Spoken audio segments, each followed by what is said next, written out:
Assalamualaikum warahmatullahi wabarakatuh.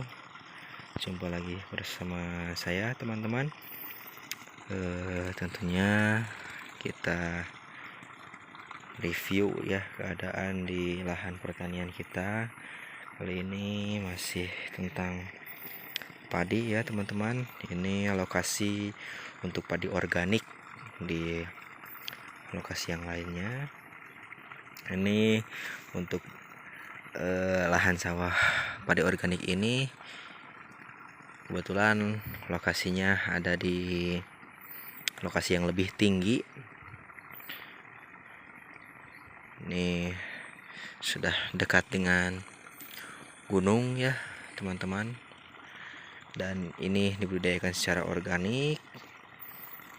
Alhamdulillah sekarang sudah masuk masa generatif, sudah selesai kawin. Ini sedang masak susu, dan hama utama yang memang biasa menyerang untuk tanaman padi ketika sedang masak susu itu adalah walang sangit ya. Hama walang sangit tipe penghisap ya teman-teman, menghisap jaringan susu yang ada di bulir padi, kemudian mengencinginya gitu, sehingga bisa dilihat serangan daripada walang sangit itu menimbulkan bercak hitam teman-teman di bulir padinya begitu, di bagian luarnya teman-teman. Nah, ini salah satu contohnya yang terkena oleh serangan hama walang sangit teman-teman. Bisa dilihat yang bulirnya kecoklatan itu. Nah, itu merupakan bulir padi yang terserang oleh hama walang sangit teman-teman. Dan ini 100% dibudidayakan secara organik teman-teman, dan ini merupakan musim pertama gitu ya, tanam pertama alih fungsi dari konvensional menuju organik begitu. Mudah-mudahan ini mendapatkan hasil yang terbaik dan bisa mematahkan klaim dari beberapa pihak bahwa ketika kita ingin memulai organik, maka produksinya ataupun produktivitasnya akan turun dulu, baru nanti setelah beberapa musim bisa naik gitu. Nah, namun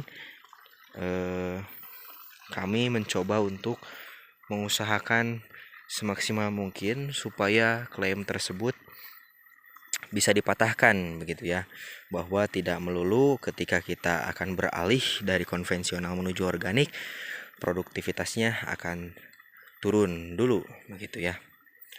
Kita mengusahakannya semaksimal mungkin teman-teman, dan ini dilihat dari jumlah bulir per malainya bisa dibilang cukup banyak ya, karena memang panjang ini malainya, panjang dibandingkan yang konvensional. Jadi kita juga ada pembanding, kebetulan di hamparan ini ada juga yang menggunakan kimia teman-teman. Di blok atas itu yang ada bambu-bambunya kotak, itu merupakan petak pengamatan bagi sampel pembanding gitu ya, yang konvensional. Nah, kemudian ke bawahnya ini merupakan hamparan organik yang baru pertama kali mencoba langsung di 100% organik teman-teman begitu. Biasanya ketika ingin beralih ke organik itu bertahap, mulai dari pengurangan dulu penggunaan kimianya, baru secara bertahap semakin berkurang, kemudian 100% organik. Namun petani di sini menantang dirinya sendiri begitu ya, menantang dirinya sendiri untuk langsung 100% organik teman-teman. Oke, maka dari itu saya mendampingi petani di sini terkait serangan hama penyakitnya, kemudian dari pertumbuhannya, kemudian dari pupuk yang dipakainya seperti apa dan caranya bagaimana, kemudian terkait dengan dosis dan interval waktu untuk pemupukannya seperti apa, itu kami dampingi selalu di sini gitu ya, karena memang ini peralihan baru pertama kali menerapkan budidaya secara organik teman-teman gitu. Nah kebetulan untuk musim ini teman-teman termasuk musim yang atau bahkan tahun ini teman-teman merupakan tahun yang memang banyak serangan hama yang mewabah, kemudian banyak serangan penyakitnya juga teman-teman.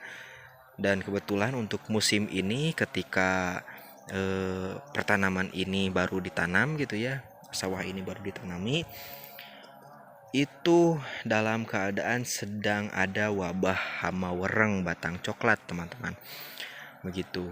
Dan di situ petani mulai ragu dengan keefektifan daripada penggunaan bahan-bahan alami untuk mengendalikan hama wereng teman-teman, karena memang untuk beberapa lahan yang dibudidayakan secara konvensional sudah banyak yang terdampak parah oleh hama wereng untuk daerah sini teman-teman.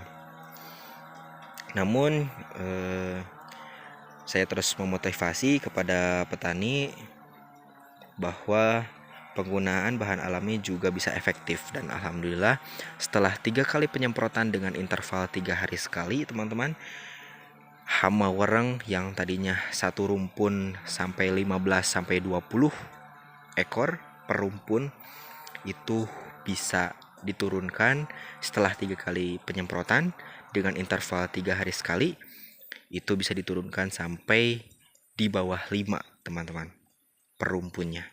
Dan setelah 5 kali penyemprotan, hama wereng itu bersih, tidak ada hama wereng di satu rumpunnya. Namun sepertinya hama wereng ini memang seringkali dijadikan sebagai vektor ya, pembawa penyakit, baik itu dari jamur, bakteri ataupun virus ataupun yang lainnya.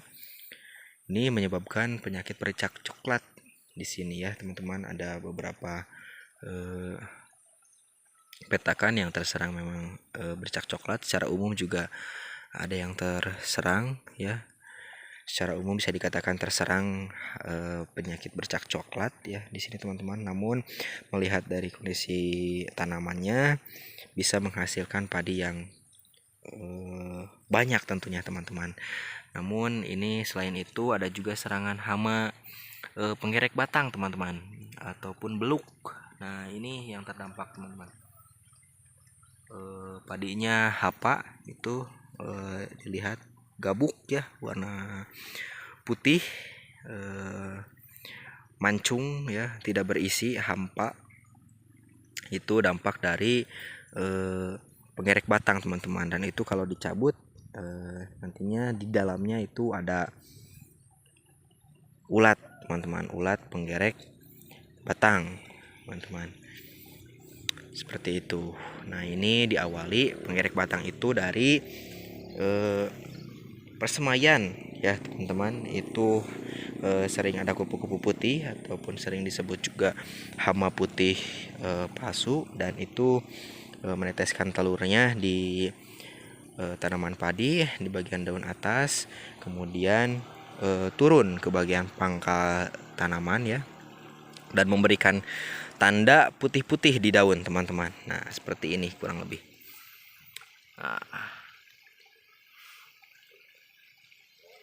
Nah itu putih-putih seperti itu teman-teman, seperti ini putih-putih seperti itu bercak dari hama putihnya ya teman-teman gitu.